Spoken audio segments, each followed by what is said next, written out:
L'hebdo politique. Bonsoir à tous et bienvenue dans l'hebdo politique sur Sensation et également cette saison sur BPM. Et ce soir, je reçois l'un des nouveaux députés En Marche des Yvelines, Didier Bécher. Chaque dimanche à 18h, c'est l'hebdo politique. Didier Bécher, bonsoir. Bonsoir. Vous avez 47 ans, vous avez été élu, donc je le disais en juin dernier, député La République En Marche de la première circonscription des Yvelines. Vous êtes également membre de la commission Défense nationale et Forces armées à l'Assemblée nationale. Auparavant, vous étiez directeur des ressources humaines, ça dure à peu près 20 ans, au sein de groupes internationaux dans le secteur des hautes technologies et de la défense. Et je précise que vous êtes également conseiller municipal à Versailles depuis 2014. L'hebdo politique, Véronique de la Maisonneuve. Alors je vous ai présenté en disant que vous étiez nouveau député En Marche des Yvelines. Vous avez déjà commencé à travailler, on l'a compris, pendant tout l'été et depuis cette rentrée de septembre. Mais quand même, la question que je pose à tous ceux qui passent à ce micro, c'est quand même une nouveauté pour tous ces gens qui arrivent à l'Assemblée, qui n'y avaient jamais travaillé. Et vous êtes nombreux à être novices. Comment ça s'est passé? On est nouveau, oui, ça c'est de fait, on est nouveau. Moi j'ai envie de dire... Mais certains novices en politique, c'est pas votre cas. Oui, mais... oui. On est nouveau, mais c'est un peu comme tout changement de travail. Moi, j'ai changé plusieurs fois d'entreprise dans ma vie. Voilà, donc il y a toujours une nouvelle culture à apprendre, des nouveaux collègues, un nouveau lieu. Donc ça, c'est inhérent un peu à tout job. Après, c'est vrai qu'on a à apprendre très très vite, c'est ce qui s'est passé cet été, des mécanismes, des fonctionnements, des habitudes qu'on n'a pas du tout, là, pour le coup, dans les entreprises. En plus, avec des conditions, on arrive, on n'a pas forcément de bureau, on n'avait pas recruté nos équipes, donc voilà, on est un peu tout seul au début, et il faut se débrouiller avec ça. Donc voilà, ça a duré un mois et demi, et puis maintenant on est très opérationnel, tout est réglé, et on est prêt en fait. Vous avez eu une vraie formation, c'est-à-dire on a vu que vous avez eu ce séminaire, là, ce fameux séminaire où vous êtes tous retrouvés. Vous avez l'air de dire que c'est plutôt une force justement d'être un peu tous novices, et ça vous permet d'avoir de travailler bien en groupe, quoi. Oui. Moi je pense qu'il faut qu'on garde notre spontanéité, et ce qui fait qu'on a été élu, c'est-à-dire qu'on est proche du terrain, proche de décisions pragmatiques et opérationnelles. Donc on n'a pas, formation, on s'imagine qu'on part en formation. Non, je veux dire qu'il y a plein de sessions qui sont organisées toutes les semaines à l'Assemblée nationale sur comment déposer un amendement, tel ou tel fonctionnement. Et donc on peut librement, on n'est pas obligé d'y aller non plus, s'inscrire et suivre un minimum d'informations. Je n'appellerai pas ça de la formation, je pense que c'est plus de l'information. Mais après, voilà, on est spontané, ce qui compte, c'est d'être nous-mêmes, ce qui fait notre succès, quoi, c'est plutôt ça. Vous êtes député d'un président ou député de la France, mais est-ce que sur le terrain, on vous le dit, un président qui baisse dans les sondages, qui n'est pas toujours compris, qui a du mal à imposer les réformes en France? On démarre ces réformes, mais quand même, c'est ça que vous ressentez? C'est pas compliqué? Alors c'est étonnant parce que sur le terrain, moi j'entends pas forcément de débat, le président il baisse dans les sondages, etc. Enfin, c'est pas vraiment un débat, d'ailleurs ce week-end il remontait. Non, ou des gens qui vous disent, voilà. Moi je suis déçu, c'est pas vraiment... Non, je pense que en fait les gens ont perçu le rythme. C'est-à-dire qu'il n'y a pas de surprise dans ce qu'on fait. On déroule le programme qu'Emmanuel Macron avait présenté, le programme sur lequel on était élus, nous députés, et on avait dit qu'on ferait des choses tout de suite, au démarrage. La loi sur, qui change un peu de nom, mais en tout cas moralisation de la vie publique, l'interdiction des emplois familiaux, le remboursement sur note de frais, des indemnités des parlementaires, c'est des choses qu'on avait dit, voilà, on arrive, nous c'est notre marque, on va faire ça tout de suite et on va transformer tout de suite. Les ordonnances sur le travail, c'est la même chose. Donc je pense qu'il y a une surprise dans le rythme en fait, mais ça avance et voilà, oui, ils font ce qu'ils ont dit qu'ils allaient faire et la cadence est élevée, ça c'est certain. Donc ça, on a beaucoup d'échanges sur le sujet. On se rend compte aussi que le rôle du député, c'est de faire de la pédagogie sur le terrain. Moi, je suis très surpris d'entendre, j'ai fait la pré-rentrée avec des professeurs, alors déjà, c'était pas forcément une habitude, on a travaillé avec l'académie, c'était pas forcément simple de trouver des établissements qui allaient m'accueillir pendant la pré-rentrée des professeurs. Donc ce dialogue direct n'était pas une habitude. Les commerçants, les entreprises nous disent, mais... on vous voit sur le terrain, on vous entend, vous nous écoutez, on fait des réunions, c'est suivi. Donc ça, c'était par contre quelque chose dont ils n'avaient absolument pas l'habitude avec leurs députés avant. Vous le dites, Emmanuel Macron veut aller vite, oui. Peut-être un peu trop vvite. Il y a ces ordonnances qu'on, quand même, encore une fois, n'étaient pas toujours forcément bien compris. Vous avez eu l'impression qu'on vous enlevait un peu de pouvoir à l'Assemblée, ou que justement il voulait aller... Non, je crois pas, parce dans ce que lui voulait faire vraiment sans débat? Non, parce que quand on prend des sujets qui sont aussi techniques et qui touchent vraiment au cœur du fonctionnement à la fois des entreprises, mais aussi des salariés, je pense au dialogue social, aux indemnités prud'homales, au télétravail, je pense que si on laisse, et c'était ça l'idée, si on laisse les allers-retours beaucoup trop longs entre l'Assemblée nationale, le Sénat, alors avec les élections des sénateurs en plus en milieu, c'est des débats qui peuvent durer des années et qui font qu'on va se retrouver en milieu de législature et on n'aura pas forcément avancé sur ce sujet. Le pari du changement, c'est de le faire rapidement parce que c'est des mesures techniques qui influent sur le code du travail et sur la négociation sociale pour le bénéfice des salariés. Il faut le faire maintenant. Et on va avoir 5 ans en fait, pour mesurer les effets. C'est ça qui est génial. Vous parlez des sénateurs, on vient d'avoir les sénatoriales, même si on en a moins parlé. Oui. Le groupe La République En Marche n'est pas majoritaire, comme elle l'est à l'Assemblée. Ça va freiner le travail du Parlement en général et du gouvernement ? Est-ce que ça va freiner ? Alors, je pense que voilà, on n'avait aucune velléité sur cette élection, hein, puisque très rapidement, c'est une élection, donc c'est que les grands électeurs qui votent, donc le grand public est assez peu concerné. Les grands électeurs, c'est les élections municipales de 2014, donc qui étaient très très largement à droite, donc pas de surprise, voilà. Oui. L'enseignement... Mais pour le travail, vraiment, là, oui, mais ce qui est intéressant, en fait, plus pour nous, donc on a déjà nos allers-retours avec le Sénat, donc je pense pas que ça freinera plus que c'est qu'aujourd'hui. L'enseignement pour nous, par contre, c'est de se dire, voilà, si on veut vraiment transformer et pas seulement faire des réformes, hein, transformer, c'est aller beaucoup plus loin, il faut qu'on a cherché des nouvelles personnes sur le terrain, ce qu'on avait fait pour l'élection des députés, hein, où on était quasiment tous des nouveaux en politique, vous l'avez dit tout à l'heure, plutôt que de chercher à reconvertir peut-être des gens qui sont depuis 10, 15, 20 ans en politique, ça marche pas. On le voit là typiquement sur les sénatoriales. Voilà, on a essayé d'emmener avec nous des gens sous la bannière La République En Marche. Bon, il y a Martin Lévrier qui est élu sénateur, c'est très très bien, en plus un élu de Versailles, donc moi je suis très content. On sera deux comme ça pour La République En Marche, mais l'enseignement, c'est qu'il faut, et c'est ce pour les municipales, il faut qu'on fasse notre travail de terrain, chercher des nouveaux élus et des nouvelles personnes qui ont envie de s'engager en politique. Alors le gros projet en ce moment, c'est donc cette réforme du Code du travail. Je disais, vous avez été DRH. Est-ce qu'on peut comprendre l'inquiétude des gens qui sont dans la rue ou qui ne le sont pas d'ailleurs, qui disent que ça va plutôt précariser leur fonction et le salariat en France ? On peut toujours comprendre l'inquiétude des salariés ou des demandeurs d'emploi d'ailleurs, quel que soit leur statut, des indépendants, des commerçants, bien sûr.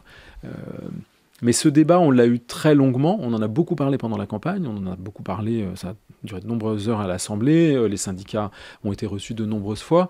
Je pense que c'est la première fois depuis extrêmement longtemps qu'on remet le dialogue social au cœur de l'entreprise. Et c'est ça qu'il faut retenir, c'est-à-dire qu'on n'essaye pas de précariser, on essaye de donner de la visibilité. Qu'est-ce que nous disent les salariés ou les entrepreneurs ? On n'a pas de visibilité en France. Je vais être licencié, je ne sais pas combien de temps ça va durer si je vais au prud'homme. Je ne sais pas à quoi m'en tenir, ça va durer 2 ans, 2 ans et demi, je ne sais pas. Je suis un entrepreneur, une année j'ai du CICE, je ne sais pas l'année suivante si ça va être reconduit, voilà. Donc du coup, baisse de charge, c'est durable, on sait à quoi s'en tenir. J'ai une multitude d'instances de représentation du personnel. Quand je suis un dirigeant d'entreprise ou quand je suis un salarié, je m'adresse au comité d'établissement, je m'adresse aux délégués du personnel, je m'adresse au CHSCT. Voilà, c'est compliqué. Et alors là, pour le coup, c'est le DRH qui parle. Pour en avoir fait 20 ans, plus de 20 ans de négociations, je pense qu'on perd en efficacité. On a un jeu de dupes entre nous. Vous posez une question en comité d'établissement, on vous dit « Ah bah non, c'est une question de délégué du personnel ». Vous êtes en délégué du personnel, on vous dit « Ah bah non, c'est une question de CHSCT ». Vous n'avez pas le même interlocuteur de la direction de l'entreprise en face de vous. Les syndicats sont toujours les mêmes. Donc, c'est le chat et la souris. Donc là, enfin, en unifiant avec une seule instance, c'est plus simple. C'est un seul représentant de l'entreprise et c'est un corps de représentation des salariés. On avance ensemble. Et au niveau de la précarisation, la flexibilité qu'on voit beaucoup ailleurs en Europe, est-ce que la France est prête à ça ? Est-ce que les salariés sont prêts à prendre des risques ? Même si vous leur en donnez, c'est ce que vous dites, des possibilités par cette loi, est-ce que la mentalité française est prête à ça ? Moi, je pense qu'il y a deux choses importantes qui vont se passer. C'est que dans le collectif budgétaire, on va reparler donc de pouvoir bénéficier des allocations chômage quand on est démissionnaire, une fois par période de 5 ans. Ça, c'est pour donner de l'air à des personnes qui, parfois, dans l'entreprise, sont depuis extrêmement longtemps, sont pas heureuses dans leur travail et ne peuvent pas prendre le risque, peut-être, de perdre leur emploi. Donc là, on va pouvoir redonner de l'air et donc être moins contraint par son travail. Le deuxième exemple, c'est sur les CDD. Moi, je pense qu'il faut revenir sur cette histoire de CDD de chantier parce que c'est extrêmement important. Vous savez, aujourd'hui, quelqu'un qui enchaîne les CDD de manière régulière, il est quand même très contraint dans la société française. Il a du mal à emprunter à la banque, il va avoir du mal pour avoir un logement. Le CDD de chantier, c'est un CDI. Donc ça va quand même donner les mêmes droits que quelqu'un qui est en CDI. Par contre, suivant sa branche d'activité, il s'arrête à un moment. Il pourra s'arrêter à un moment donné parce que son projet va s'arrêter. Mais vis-à-vis de toute la vie quotidienne, il aura beaucoup plus de souplesse et il sera traité comme un salarié en CDI, alors que le salarié en CDD jusqu'à maintenant n'était pas traité de la même manière. Donc c'est vraiment pas de la précarisation. Au contraire, c'est redonner des droits identiques à tout le monde, remettre de l'équité dans le droit du travail. Pour finir sur cet emploi, sur l'emploi, cette opération de l'emploi, suppression du RSI. Ça a été plutôt bien accueilli oui. et par les indépendants et par les artisans. Mais on en est où au niveau du calendrier? Ça sera 2018? Comment ça va se mettre en place? Le RSI disparaît en tant que dispositif tel qu'il est. Par contre, c'est-à-dire que les indépendants, les commerçants, les artisans qui étaient au RSI, en fait, se basculent dans le régime général avec leur propre dispositif. Ils ne vont pas avoir les mêmes cotisations que les salariés ou les employeurs, évidemment. Donc, il y a la même chose. Mais ils sont hébergés dans le régime général. Donc, il y a un régime qui fonctionne très, très bien depuis de très nombreuses années. Donc, voilà, c'est de la simplification. Ça va se faire 100% sans... J'espère. Le régime général, quand même, on le pratique tous depuis extrêmement longtemps, donc je pense qu'il n'y a pas de souci. Ils ont la capacité à absorber les indépendants du RSI. Oui, non, c'est une très bonne mesure. Allez, on passe à la deuxième partie de cette émission. L'hebdo politique. La suite de cet hebdo politique où je reçois Didier Bécher, député des Yvelines. Alors je le disais en vous présentant, vous êtes membre de la commission défense nationale et forces armées à l'Assemblée nationale. Il y a eu un conflit cet été entre Emmanuel Macron et le général Pierre de Villiers, qui a ensuite démissionné. On ne va pas revenir dans les détails, mais ça a pas mal marqué les esprits. C'était à cause, je précise, d'une coupe dans le budget de la défense. C'est comme ça en tout cas lui qui l'a dit. C'était une urgence là de parler argent dans ce budget défense pour le... Alors, moi, je vais vous faire une confidence. Comme je suis à la commission défense, donc j'ai assisté à l'ensemble de ces débats, et en particulier avec le général de Villiers. Je crois qu'il a eu des propos tout à fait dignes pour les forces armées. Je pense que tout simplement, au-delà de toute polémique, on a eu affaire à deux dirigeants à un moment donné, Emmanuel Macron, le général de Villiers, voilà, qui avaient plus envie de travailler ensemble pour des raisons qui leur appartiennent, et je veux dire qu'il y a la limite qui ne nous regarde pas, et donc ils se sont séparés, point. Après, les urgences budgétaires, vous prenez l'exemple de l'armée, mais il y a eu la même chose sur les emplois aidés ou sur les APL, c'est qu'on a eu, et c'est un rapport de la Cour des comptes qui le dit, on a eu une suspicion, enfin ils ont parlé d'insincérité des comptes qui avaient été légués au gouvernement qui est en place, ce qui fait qu'il a fallu, en ne faisant pas de correctif budgétaire au mois d'août, parce que ça c'était une décision de arrêter de faire de la cavalerie et puis de repousser à l'année suivante des excédents budgétaires, on a dit on ne fait pas de révision budgétaire au mois d'août, donc on va tenir les engagements de ce qui était dans le budget. Donc oui, il a fallu prendre des décisions. Donc geler, en l'occurrence pour l'armée, c'est geler des crédits, c'est pas annuler des dépenses, mais c'est geler des crédits qui n'avaient pas été engagés, donc ils ne seront pas engagés sur l'année 2017. Par contre, le budget de l'armement est en progression dans le budget 2018, donc ils pourront faire les dépenses à ce moment-là. Même chose sur les contrats aidés, où il y a un moment donné, vous avez 270 000 contrats aidés qui sont budgétés. Vous savez que vous en avez fait 400 000 l'année précédente. Il y a un moment donné, il faut bien prendre une décision. On ne va pas doubler le nombre de contrats aidés en quelques mois. Pour revenir au gel du budget de défense, vous savez bien qu'en ce moment, on est dans une situation internationale qui est très anxiogène. Et donc ça a été difficile à comprendre. Pourquoi ce gel dans cette partie du budget? Mais encore une fois, ça n'est pas que sur la défense. Ça a été sur de nombreux secteurs, parce qu'on veut la vérité, on veut dire la vérité aux Français. On ne veut pas leur mentir. C'est ce qui n'empêche pas, moi je suis particulièrement concerné sur les sujets d'armement avec Satori, ce qui n'empêche pas, d'un autre côté, que moi je peux avoir des actions de terrain. J'étais en fin de semaine à Satori avec la gendarmerie pour regarder leurs conditions de logement et m'assurer en termes de pilotage que le budget qui a été prévu, on parle de plusieurs millions, dizaines de millions, pour la rénovation de leur logement, les gendarmes à Satori, ils sont dans des logements qui datent de 1933 pour une grande partie d'entre eux. Donc les conditions de logement sont vraiment effroyables. Pour m'assurer que voilà, ce plan qui est prévu soit bien sanctuarisé et qu'on va enfin dépenser cet argent pour rénover les logements. Voilà, ça c'est des actions de proximité, on les fait. L'état d'urgence va être arrêté dans quelques mois, ça a été décidé par le gouvernement, encore une fois. Est-ce que c'est une bonne nouvelle avec tout ce que... La France a été touchée plusieurs fois par le terrorisme. Le terrorisme est à nos portes et même chez nous. Est-ce que c'était ce qu'il fallait faire? Le constat, il est que l'état d'urgence, il existe pour une période donnée, temporaire, limitée, qui répond à une urgence à un moment donné. Il a été pensé comme ça à l'origine. Il n'y a plus d'urgence alors? Et là, on en est, si je ne dis pas de bêtises, je crois qu'on était à la 3e reconduction de l'état d'urgence. Le terrorisme n'est pas en train de diminuer, on l'a vu encore à Londres dernièrement. Donc il faut modifier les lois parce qu'on ne peut pas rester dans des lois temporaires qui ont été faites pour des temps, encore une fois, donnés. Donc tout le travail qui a été fait, et on va rentrer en discussion la semaine prochaine cette semaine, à partir de ce soir, sur ce projet de loi, il faut transposer un certain nombre de choses dans la loi parce que notre situation de sécurité, elle a changé. On a fait évoluer le programme Sentinelle, typiquement, parce que c'est pareil, Sentinelle, donc qui sont les personnels de l'armée, en fait, qui nous protègent, il avait été fait dans l'urgence, et au bout d'un certain nombre de temps, ce fonctionnement en urgence n'est plus adapté au planning des gens de l'armée, à leur visibilité sur le terrain. Donc voilà, il faut qu'il y ait des adaptations. Et c'est ça que va proposer la loi, donc de faire rentrer un certain nombre de mesures directement dans la loi et de ne pas avoir à faire appel à cet état d'urgence temporaire.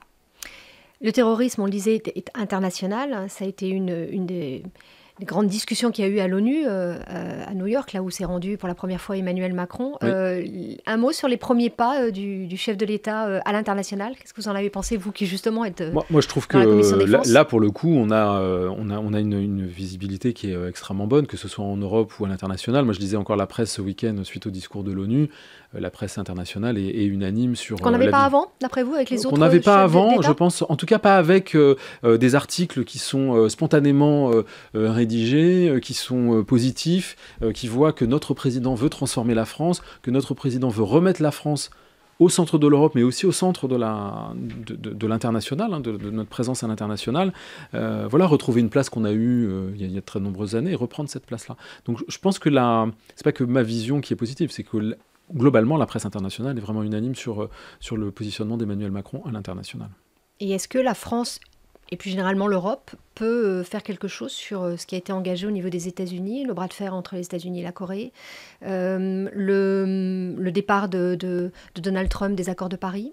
Est-ce qu'on a un pouvoir suffisant? C'est deux sujets très différents. Mais les accords de Paris, c'est quelque chose qu'on a mené nous et de nombreux pays maintenant, quasiment la plus grande majorité. Sur le climat, je précise, accords de Paris sur le climat. Oui, c'est sur le climat, issu de la COP21. Donc là, Emmanuel Macron, on l'a vu en allant à l'ONU, il a reparlé du sujet avec Donald Trump. Je pense qu'il y a de plus en plus de villes aux États-Unis, très grandes villes. Vous savez qu'à l'échelle des États-Unis, une ville, c'est beaucoup plus important probablement qu'en France, qui sont en train de prendre des résolutions pour, elles, respecter les critères de la COP21. Donc ça, c'est des signes extrêmement positifs. Après, Trump, il a été élu dans un certain nombre de conditions, avec un certain nombre de lobbies, ce qu'on connaît moins en France. Il fait qu'il est obligé de tenir cette posture qui n'est pas acceptable. Le climat, c'est pour l'ensemble des générations futures. Et là, je pense qu'Emmanuel Macron a la bonne tactique, c'est-à-dire qu'il ne va pas prendre de front Donald Trump, il va être dans la négociation et il montre de la fermeté. On ne reculera pas sur les accords de Paris et sur la COP21. La Corée, c'est probablement un dossier différent. Déjà, c'est entre deux pays, donc je pense qu'il faut qu'on évite de faire de l'ingérence entre deux pays. Et puis être dans l'apaisement. Je pense que notre rôle, c'est de ne pas en rajouter. Il y en a suffisamment entre les deux. Et c'est essayer de trouver du compromis et de l'apaisement. Ça sera beaucoup plus responsable qu'une échelle de perroquet qui ne sert pas à grand-chose, à mon avis, sur la scène internationale. Revenons au local, c'est ça qui nous intéresse aussi et qui intéresse nos auditeurs. Être député, c'est aussi représenter un territoire. Oui. Quelles sont vos priorités sur votre territoire? Vous avez parlé de Satori, c'est quelque chose qui revient assez, vos rapports avec les différentes entreprises d'armement, mais il y a autre chose aussi. Alors ça, c'est une priorité parce que ça appartient au territoire, s'assurer que donc, nos forces armées sont efficaces et correctement logées. Après, il y a tous les sujets, alors moi je vais ranger dans l'égalité des territoires, l'égalité des chances, l'apprentissage. Donc moi je suis en train de mener un certain nombre d'auditions actuellement sur le sujet de l'égalité des chances. C'est comment, vous savez, pendant la campagne, on avait parlé des emplois francs, donc c'est cette mesure qui rentrera probablement en vigueur, pas cette année, mais l'année prochaine, dans le cadre du prochain budget. Comment on donne, à un moment donné, une baisse de charge à une entreprise qui va embaucher un jeune issu d'un quartier en difficulté. Et moi, je veux me battre pour que, si on met en place cette mesure fiscale, donc il y a un avantage pour les entreprises, on ait la certitude, en fait, que les entreprises vont bien se servir dans les bons bassins, et donc dans les bons quartiers. Et donc là, je rencontre un certain nombre d'associations qui travaillent depuis de nombreuses années sur ce secteur-là. Chose que je faisais déjà quand j'étais DRH, donc c'est l'insertion des publics issus de quartiers compliqués, c'est des choses que je connais. On a plusieurs quartiers, à Saint-Quentin-en-Yvelines, des jeunes qui vont à l'université de Saint-Quentin, qui sortent avec des diplômes extrêmement intéressants, et qui, comme la majorité des jeunes issus de ces quartiers difficiles, il y a plus 50% de chômage sur ces jeunes-là. Donc on doit faire une action directe vis-à-vis d'eux. Les emplois francs, c'est un moyen, à un moment donné, de trouver des associations locales, peut-être qui seront labellisées pour identifier ces jeunes, identifier leurs compétences, et les mettre en rapport avec les entreprises. Tout le monde va gagner du temps. j'ai un avantage fiscal, une baisse de charges, on me propose des jeunes qui sont disponibles et qui ont des compétences, donc je recrute plus vite. Donc tout le monde y gagne. Ça a été bien accueilli, ça, par les entreprises que vous avez pu rencontrer? C'est sont prêts à le vraiment, faire? mais bien sûr, du moment que c'est simple. C'est-à-dire que notre rôle aussi, c'est de trouver des mesures qui sont simples. Une baisse de charge, tout le monde comprend. Si vous mettez une usine à gaz, le premier mois, je vous donne ça, dans 6 mois, je vous donnerai ça, puis éventuellement, si vous avez fait ça, je vous redonnerai ça. Voilà, ça marche pas.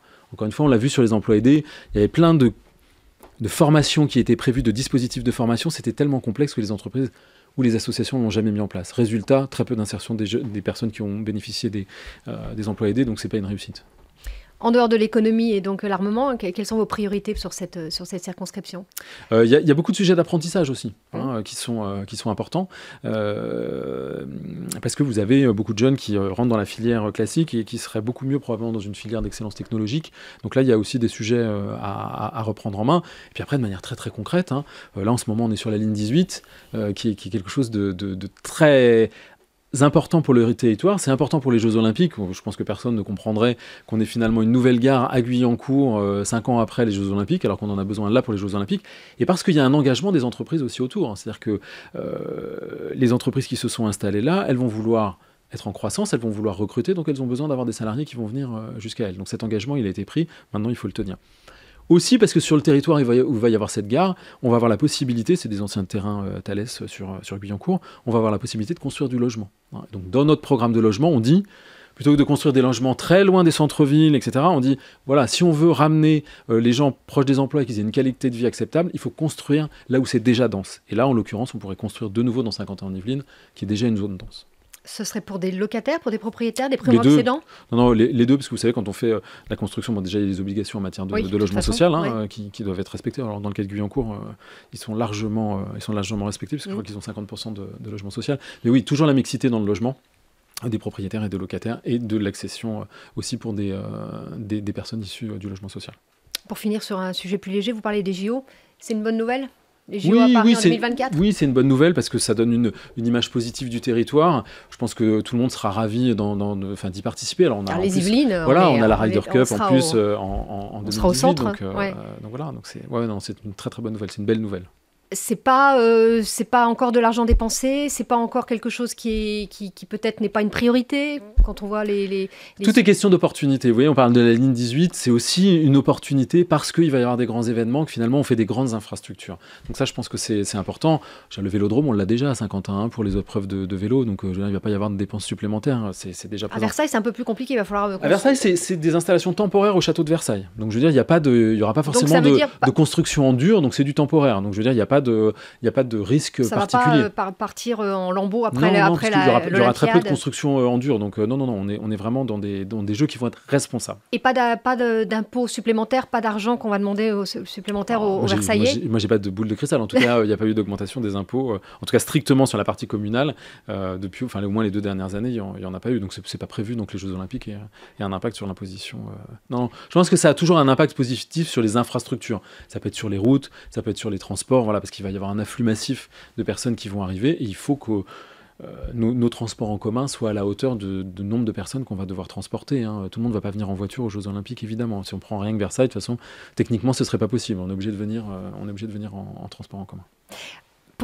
Puisque vous parlez des transports, une dernière question là-dessus. À Paris, la maire de Paris a une politique très offensive sur ses transports. Elle souhaite une ville sans voiture, soyons clairs. Elle le dit très clairement.